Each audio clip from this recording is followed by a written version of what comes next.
The Two Blokes Chatting radio show is how Geelong spends Saturday morning, you know. They keep us connected, make our hearts sing. They bring the joy, they bring everything. Yeah, they bring the joy, they bring everything. Well, it's that time of the year again, Rob. Time for the Two Blokes Chatting radio show Christmas message. It's been another big year. It has been massive, Neil, and as I said last Saturday morning when we completed the show, to listen to that montage of the 10 o'clock guests and spend time with our 5 regulars that pop in and make a difference, and, of course, the important third wheel in Mr. Grant Bench. You put all that together in a little package in your mind very quickly and say, wow, a lot has happened this year, and I reckon it's all been pretty darn good. 276 shows in the can, to use a Chevy Chaseism. Who would have thought? Yes, who would have thought? I'm sure that Leo Rankin, the station manager, wouldn't have thought, but here we are. I don't know if we proved anyone wrong. We're certainly surprised each other, and hopefully surprised and impressed a few of our loyal listeners. So thank you all for tuning in, and we will be back. I don't know whether bigger and better is right for next year, Neil, but we will be back. Well, let's just say we'll be back. Yes, I think that's probably a better option. We don't want to be going and setting too much in the way of expectation or challenge. Please. Come on. Don't be setting any standards. No, we don't. That's not one of our things.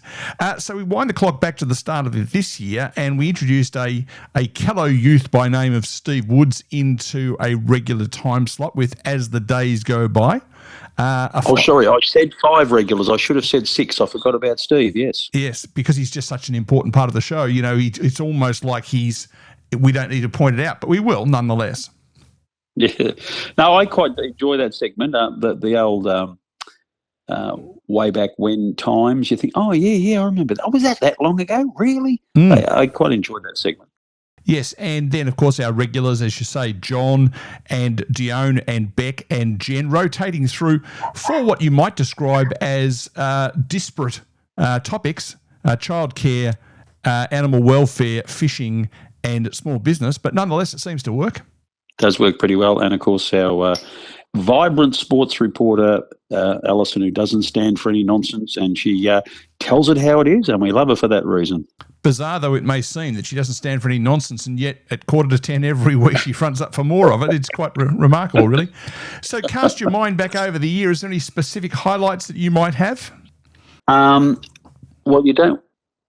Look, I have a bit of a crush. The fact that Ian Cover, who's a bloke that right from my very early days of listening to Could Have Been Champions, has been somewhat of a hero. Then you go to local shows in Geelong and he's the best MC I've seen in action, and to have him in the studio sharing, and also knowing some days when he sends texts in that he's listening, I think to have him continually involved in the show is really a highlight. And I think what it says for someone to come from where he's coming from in the industry, that what we produce is pretty okay.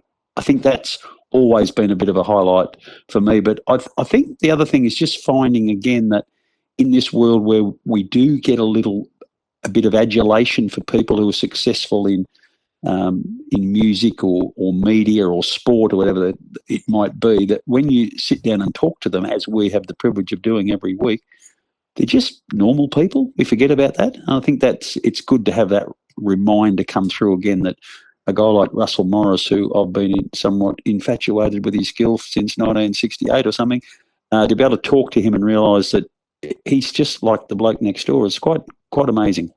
Yeah, and I think you've named it too, and we should throw in the third of our legendary friends of the Blokes. We've introduced that new accolade, and the other one, of course, being Ross Stevenson, who has been very generous with his time for a couple of clowns in Geelong who do a Saturday morning radio show. Yeah, it's pretty it's pretty impressive to have someone of his ilk spend some time with us. You obviously have known him a lot longer than me, being back with your children going to school together, but also running into him at the Birregurra Football Club and have him engage in conversation, and again, just finding out that he is real down-to-earth, salt-of-the-earth character, because I tell you what, the people he mingles with at Birregurra are definitely down to earth, salt of the earth characters. Well, we should stop this self-congratulatory activity at some stage soon, but let's not. So if next year, of course, we're back, as you say, and we might just change things up a little bit. We might try and get a little bit more focus on some of our not-for-profit organisations across the town, across the city, across the state, across the country.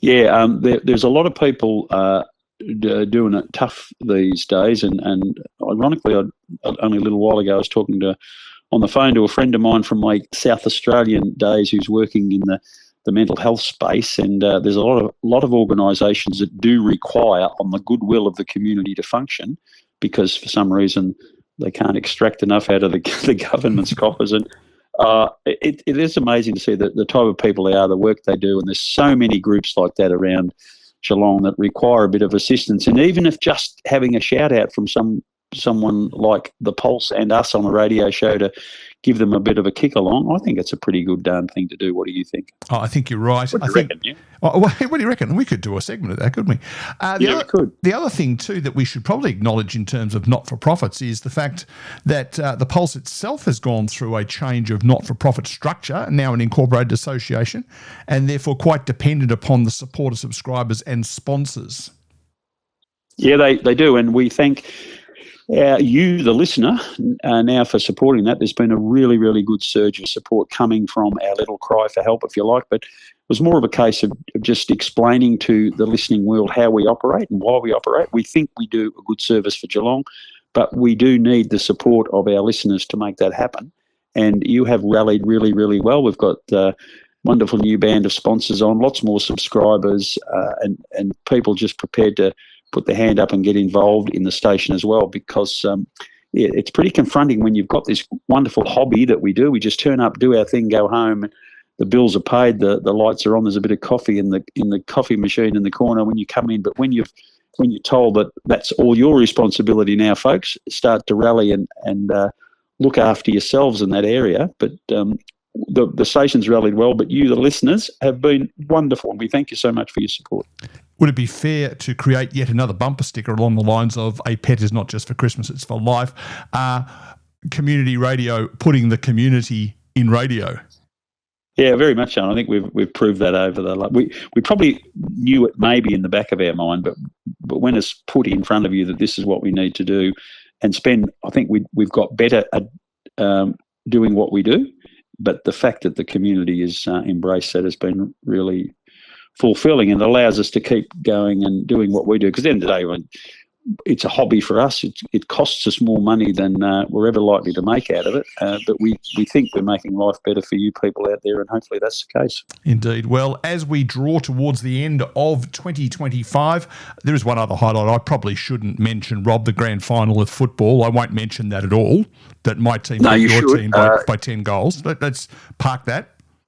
Because I've said to you off air many times, I certainly remember the days, and I know you hate this, and I don't care that you hate it, but Fitzroy was everybody's second favourite team, and they had a rally during a period of time there in the 80s when they played some finals, and everyone in Melbourne was over the moon and supporting them and yelling and screaming, and the young Gary Pertz and Gary Wilsons and Paul Roos running around entertaining everybody, and friend of the show, David Parkin, coaching them for a couple of years. Everyone loved Fitzroy in those days. And then the Brisbane change, I think for a lot of people in Melbourne just switched off, but it's you and many of the old Fitzroy supporters that have stuck with them. And times like you're going through now, as you did in the early 2000s, embrace and enjoy, because I have no complaint really, because even though Geelong came second last year, I've been ridiculously spoiled barracking for them, and of recent times you certainly have too. So lap it up and enjoy it. They don't come around all the time. No, and I just will correct you slightly with something you said there. What you meant was long-term Fitzroy supporters rather than old Fitzroy supporters, wasn't it? Yeah, okay then. Yeah. Fair enough, good point. Yeah. Well, as we draw this Christmas message to an end, we probably should mention something about Christmas. We are doing this just to say, hey, hello, have a great Christmas. Do you wish to say something along those lines before we tie the ends on it, Rob? Because I've got a special surprise coming. Yeah, definitely. Christmas for me is not about the religious aspect of it. It probably was at one stage, but it is no longer. But it's definitely about bringing people together, and at this particular stage, that's most important. And I just keep reminding people on another show I do on the Pulse about the importance of being aware of those that are around you. Not everyone is going super well, and sometimes it doesn't take too much to make someone's life better. And I think that's the best message for me around Christmas is just take the time to stop, say hello, reach out, and be interested in other people around you, whether it's your neighbour in the street, colleague at work, whatever the case may be. It's about sharing, caring, and community for me. Very much community. And the message for me is embrace your community and enjoy it, because it's very, very rewarding when you do so. Yes, a lot of people, this is probably the time where they spend the most time with their family, so we hope it's a happy time. We hope it's a safe time. It goes without saying, of course, that whilst both Rob and I enjoy a cool drink on a warm afternoon, we are very strong in the belief that moderation is far and away the most important thing. If you have something to drink, don't be stupid and get behind the wheel. If your car and Uber doesn't cost you very much, or indeed, given that we're on community radio, any other form of ride share or taxi service, we want you back in 2026, and we just want you to be safe. We want you to be happy. I tell you the other thing I'd really like for people who listen to our program, Rob, I'd like them to look forward to 2026 as being the best year of their life so far. That would be a good thing. Yep. Yeah, I think that's a very, very good message. Put behind any badness about 2025 and build on the goodness, because I'm sure there's been a mixture of both, and it may be that there was a loss in your life, but you may have met a new friend as well, and that could be the positive start to 2026. So whatever was positive out of 25, hold on to it dearly and make it better even in 26. Indeed. Well, folks, as I promised you a special surprise, this time last year when we did our Christmas message, I think this is about the 6th or 7th one that we've done, Rob, we arranged for our friend Artificial with the band Artificial and the Intelligence to write us a special Christmas song. He's done it again for us, and we will go out with that as the 2025 Christmas Artificial and the Intelligence song. Merry Christmas to you and yours, Robert, and Happy New Year to you for 2026. Same to you, Neil, and all the listeners. And I must say, Artie is fast approaching the Gibbs, Lennon, McCartney, Bob Dylan as songwriting. He has been quite outstanding this year. Yeah, he's in fact, you would have heard him at the start of this message as well. Folks, we love doing what we're doing. We love the fact that you let us into your life on a Saturday morning. I heard somewhere, Rob, that the Two Blokes Chatting show is how Geelong spends Saturday morning, you know. That's what I've heard as well, Neil. We'd like that to be the case again in 2026. We'll see you on Saturday, the 17th of January at 9 a.m. for our very next show. But in the meantime, if you need to get a fix of the Two Blokes, go and look for our podcast. Go back and find our YouTube channel. Visit our website, which is .2bc.radio. But until the 17th of January, Merry Christmas, Happy New Year from me. And best wishes and Happy New Year from me.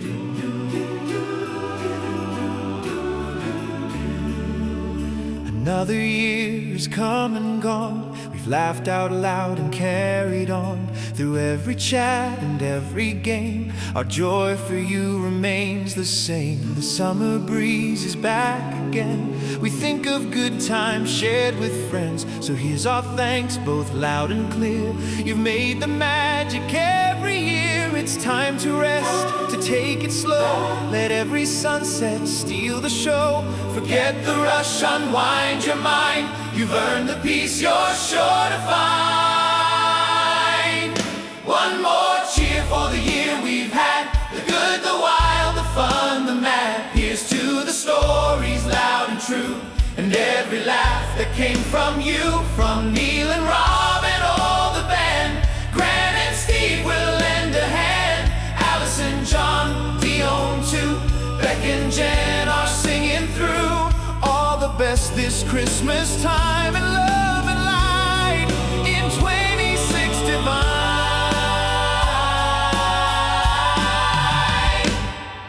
The mornings glow, the nights feel kind. We leave the heavy days behind. With open hearts we look ahead for brighter days and dreams instead.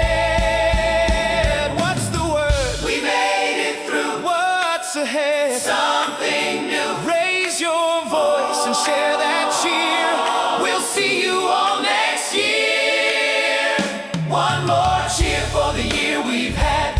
Every twist, the good and the mad. Here's to the friends who played their part. The songs, the laughs, the open heart. From Neil and Rob and all our crew. Grant and Steve are singing too. Allison, John, Dion, Beck, Jen still keeping time in check. Here's our wish that rings so clear. Joy and hope for the brand new year. Take a breath, take a bow. We're here together now. For every story, big or small. Thanks for